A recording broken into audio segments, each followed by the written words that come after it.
सबसे पहले आपके बापी न्यूज चैनल का मैं हार्दिक अभिनंदन करता हूँ, स्वागत करता हूँ। और आज आपने हमारे इस कार्यालय में जो भेंट देकर पूछे कि आप आज सभ्य का उद्देश्य क्या है, और आपके यहाँ मोरगांव विधानसभा के आमदार साहब आने वाले थे और जय साहब आने वाले थे, आज अनुपस्थित है।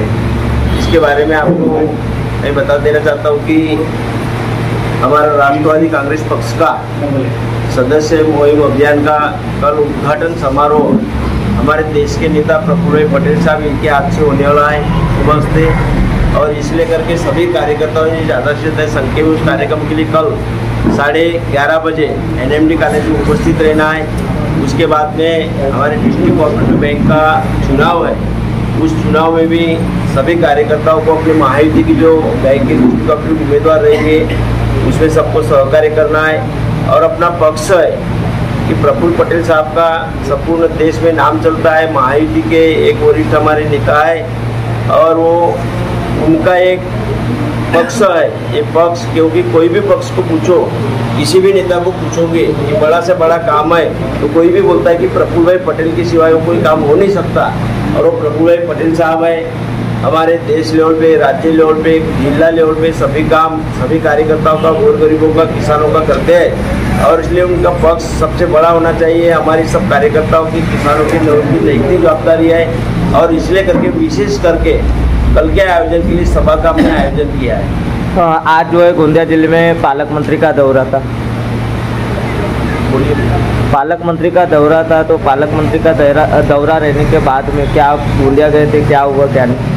आज पालक मंत्री महोदय का दौरा था। मैं तो कोई काम के कारण नहीं, कोई काम के कारण नहीं गया, लेकिन हमारे युवा अध्यक्ष है सुरेंद्र जी रांडाले और हमारे पक्ष के प्रवक्ता है, इनको मैं अपने खुद के लेटर पैड पे हमारे जो शासन ने हमारे गांव लेवल पे जो MRES है और मातोश्री पानदान योजना है, ये बहुत बड़े प्रमाण में काम हुए हैं और उसका जो पेमेंट नहीं मिला है। और उसले करके आज मैंने अपने लेटर पैड हमारे प्रवक्ता साहब सोमेंद्र रांडल जी और हमारे युवक करते सुरेंद्र रांडाले इनके पास दिया था। और हमारे दोनों नेताओं ने प्रफुल्ल भाई पटेल साहब और पालक मंत्री महोदय को और जिलाधिकारी को पत्र देकर अवगत करवाए, क्योंकि हमारे जिले का विकास होना, गाँव लेवल पे विकास होना, किसानों की पाठदान रास्ता बनना एक बहुत अच्छी बात है।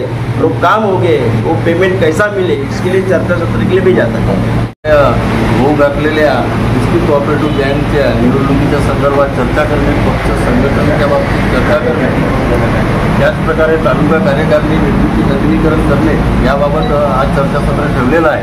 तसेच आपण तालुका स्तरावर काम करत असताना ज्या शासकीय योजना, शासनाच्या योजना आहेत त्याबाबत सविस्तर चर्चा करून लोकांना लाभ कसा मिळेल याबाबत चर्चा करण्याविषयी आज सभेचं आयोजन आपण इथं केलेले आहे।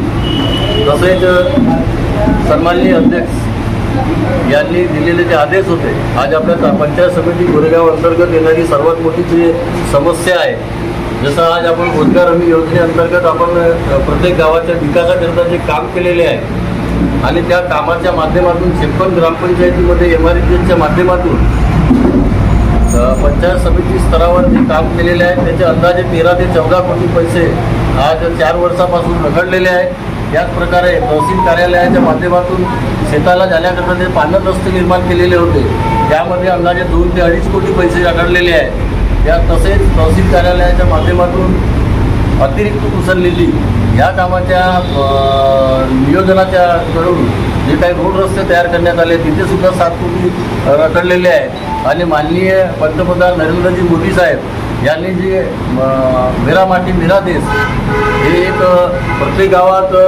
शिलाफलक लावण्याचे जे काम प्रत्येक ग्रामपंचायतीला सोपवलेले होते आणि त्या कामाच्या माध्यमातून प्रत्येक ग्रामपंचायत 40 ते 50 हजार रुपये म्हणजे अंदाजे 2 कोटी रुपये आज रखडलेले आहेत। जसे गोरेगाव पंचायत समिती अंतर्गत रोजगार हमीच्या योजनेच्या माध्यमातून ज्या ग्रामपंचायतीने कामं केलेले आहेत तरी जवळजवळ 25 कोटी रुपये आज शासनाकडे रखडलेले असल्यामुळे या प्रकारे एक भारत देशाचा एक कणा शेतकरी असतो, त्याचप्रकारे प्रत्येक ग्रामपंचायतचा विकासाचा एक कणा बनेल तर MRES योजना असते आणि एवढी चांगली योजना आणि ज्या माध्यमातून सर्व गावांचा विकास झालेला आहे आणि झालेला विकास आणि त्यामध्ये जे टेंडरधारक आहेत त्यांनी मटेरियल त्याचा पैसे बसवलेले आहेत ते 25 कोटी रुपये शासनाला लवकर म्हणजे त्या प्रकारचं प्रफुल्लभाई पटेल साहेब यांना आम्ही निवेदन दिलेलं आहे. सन्मान्य पालकमंत्री महोदय यांना सुद्धा निवेदन दिलेलं आहे आणि येणाऱ्या 1-2 तासात वगैरे आम्ही आमच्या क्षेत्राची विधानसभा मोरगाव विधानसभा क्षेत्राचे सन्मान्य आमदार राजकुमारजी बडोले साहेब यांना सुद्धा निवेदनाद्वारे कळवू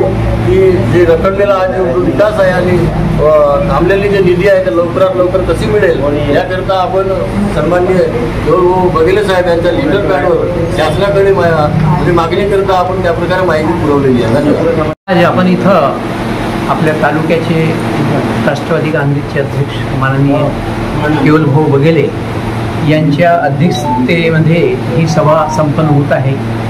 विशेष म्हणजे जो तुम्ही केलेला प्रश्न आहे, निधी अडकलेला आहे, त्या अनुषंगानेच आमचे राष्ट्रीय नेते माननीय प्रफुल्लभाई पटेल, त्याचप्रमाणे जिल्ह्याचे पालकमंत्री यांनी आजच ही आढावा बैठक जिल्हाधिकाऱ्यांसोबत घेतलेली आहे आणि हा प्रश्न लवकरात लवकर सुटणार आहे.